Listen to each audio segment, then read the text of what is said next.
Bueno, vamos por esta última parte ya del guión 6, puro, impuro, enfermedad y muerte.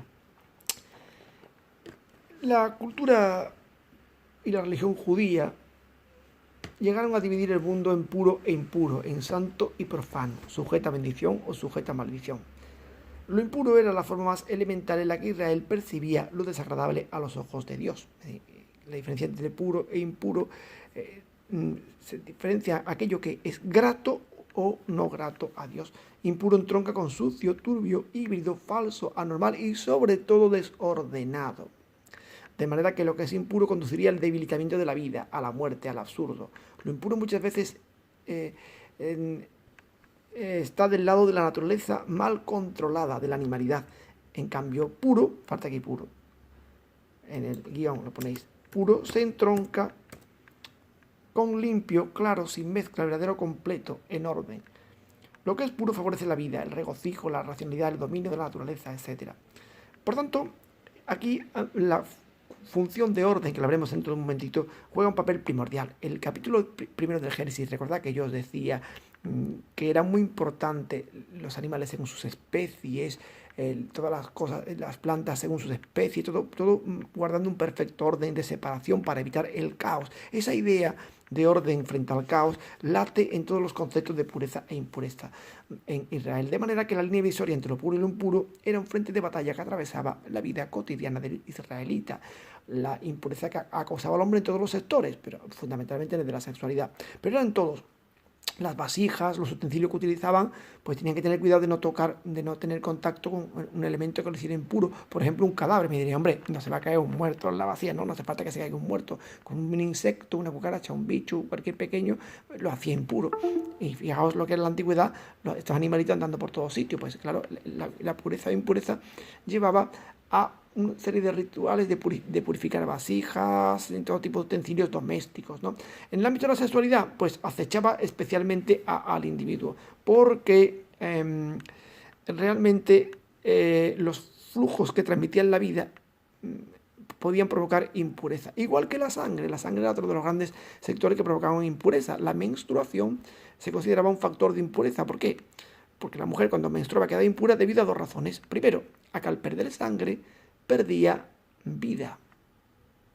Y que al mismo tiempo, durante ese periodo en que perdía la sangre, no tenía capacidad de transmitir la vida, por tanto quedaba doblemente impura. Lo mismo pasaba con el embarazo.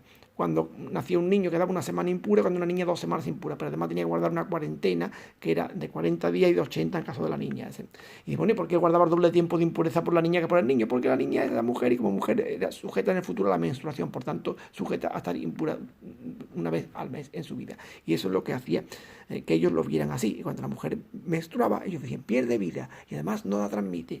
Y eso a ellos les creaba una gran perplejidad, ¿no? En el sentido, de hecho, era una cosa, yo en clase, cuando estoy en clase, eso lo comento bastante más, basta con que una mujer menstruante te tocara para que quedaras impuro, o que te sentaras en el sitio donde se había sentado ella. Todas esas cosas podían realmente provocar la impureza, ¿no?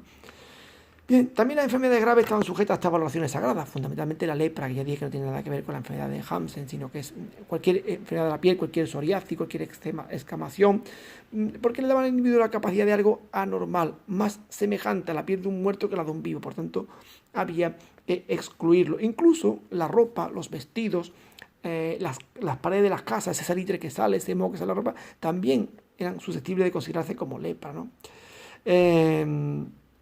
Y sobre todo también los alimentos, que los veremos ahora, ¿no? Todas las enfermedades graves estaban, sujetas a estas valoraciones sagradas. La idea de la íntima conexión entre el pecado y la enfermedad corporal es un presupuesto tácito pero fundamental de los ritos y el ceremonial de purificación. Claro, había otra cosa importante, además de que determinados enfermos quedaran impuros, había otro elemento importante que jugaba en contra de esta gente, y es que la enfermedad se consideraba según el principio de retribución terrena, que era el que regía en Israel, es decir, los israelitas no habían desarrollado la doctrina de la resurrección y por tanto la retribución se daba en esta vida, de manera que a los que le iba bien la vida porque eran buenos y Dios los quería, y a los que le iban mal eran pobres y estaban enfermos porque Dios no los quería o los estaba castigando porque habían hecho algo. Recordad en el Evangelio, en el capítulo 9 de San Juan, ¿quién pecó? Este o sus padres para que naciera ciego. Pues esa era la idea que subyacía en esto, ¿no? Distinguir lo puro de lo impuro y lo santo de lo común. significaba separar. El verbo badal hebreo, que es el verbo de la creación. El verbo distinguir se emplea en Génesis 1 para describir la creación del mundo, claro. En la ley de pureza ritual está en juego la preservación del orden o la distinción de las cosas tal como fueron creadas por Dios. Evitar que el caos vuelva a irrumpir y a arruinarlo todo. Una idea directamente relacionada con los conceptos de totalidad y de perfección, claro. En la idea de separar lo puro, santo, de lo impuro común, late el deseo de preservar el orden y las distinciones propias de la creación del mundo, claro. El tema teológico dominante es el del orden divinamente establecido. El concepto de Dios como un Dios de orden y del mundo como una creación ordenada. Un orden cósmico, como se desprende de la clasificación de los animales puros e impuros. Recordad, como decía en Génesis, según sus especies. Si cogemos Levítico 11, veremos una lista de animales impuros. ¿Qué animales serían impuros? Pues los que no se ajustan a lo que la Iglesia entiende zoomórficamente como el orden natural. Claro, obviamente esa gente no es gran experto en zoología, ni en biología, ni en botánica, pero sus concepciones las mantenía a ciencia. Por ejemplo, un animal terrestre. A ver, para que sea un rumiante tiene que tener la pezuña partida, porque la mayoría de los rumiantes que ellos conocían tenían la pezuña partida. Luego, si rumiaba, pero no tenía la pezuña partida, era un bicho raro. O si tenía la pezuña partida, pero no rumiaba, también era un bicho raro. Por tanto, era impuro y no se podía comer. En los animales marinos tiene que tener escamas y aletas, porque ellos veían que un pez era lo más común.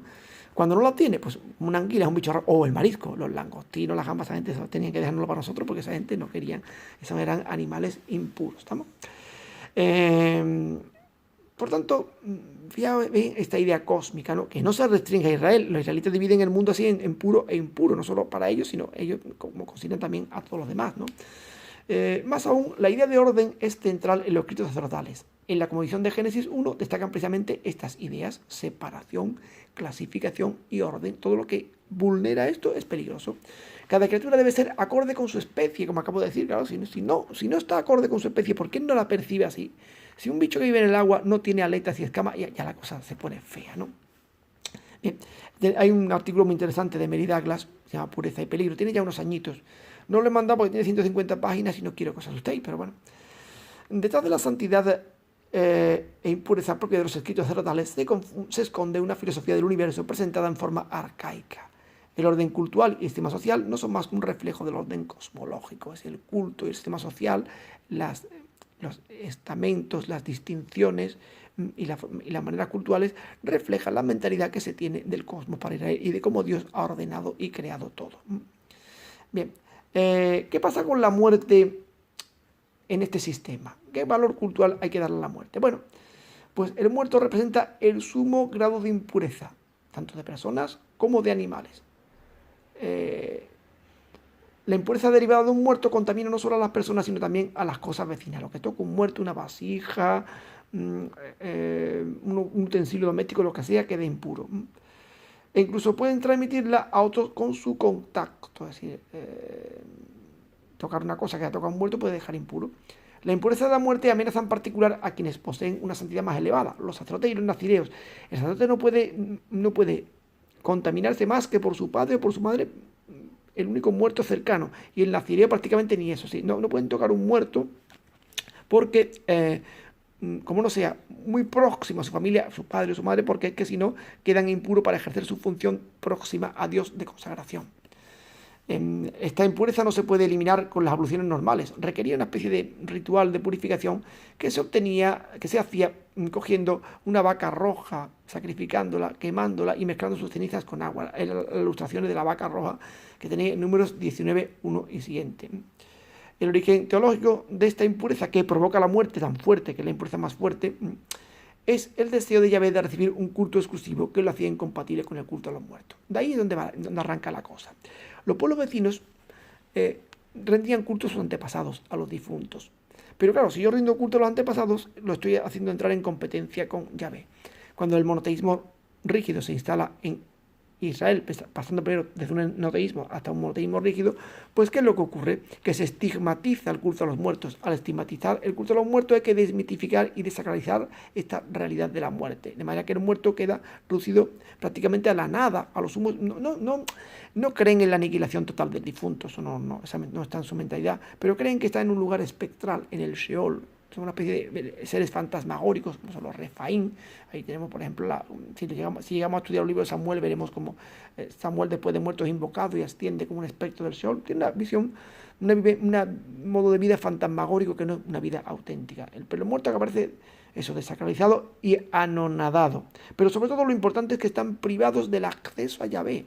Los muertos no tienen nada que ver con Yahvé, son excluidos de la comunión de vida con Yahvé. Los muertos ya no alaban al Señor, dice el Salmo, lo tenía ahí la cita, ¿no? Sino solo son los vivos los que lo alaban, los que bajan a la fosa ya no alaban al Señor, ¿no?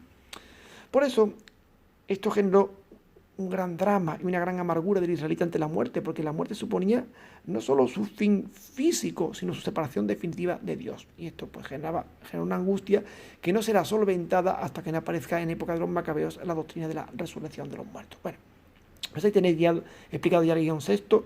Cualquier duda me la planteáis, me la mandáis como siempre por los medios habituales, correo electrónico, WhatsApp, por un vídeo que me grabéis y me lo mandáis también en el Classroom, lo que os parezca. Cualquier medio para preguntarme es bueno. Todas las dudas que tengáis, no tenéis más que planteármela. Bueno, buen trabajo y hasta la próxima.